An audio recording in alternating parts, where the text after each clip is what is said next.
नमस्कार, मी Suchita's kitchen and lifestyle या YouTube चॅनलमध्ये तुम्हा सर्वांचे मी मनपूर्वक स्वागत करते।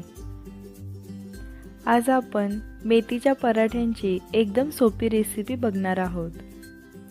4 ते 5 दिवस टिकणारे आणि शेवटपर्यंत असेच मौसूत राहणारे चपातीपेक्षाही पातळ मेथीचे पराठे। थंडीच्या दिवसात ट्रिपला जाताना किंवा प्रवासाला नेण्यासाठी उत्तम पदार्थ म्हणजे मेथीचे पराठे किंवा थेपले। पण बऱ्याच वेळा काय होतं, ते लवकर खराब होतात किंवा वातड होतात। तर आज आपण मेथीच्या पराठ्यांची एकदम सोपी रेसिपी बघणार आहोत। इथे सांगितलेल्या तुम्ही सर्व टिप्स वापरल्या तर मार्केटमध्ये मिळतात तसेच पातळ एकदम मौसूत मेथीचे पराठे तुम्ही घरी बनवू शकता। त्यामुळे व्हिडिओला एक लाईक नक्की करा। रेसिपी सोपी आहे,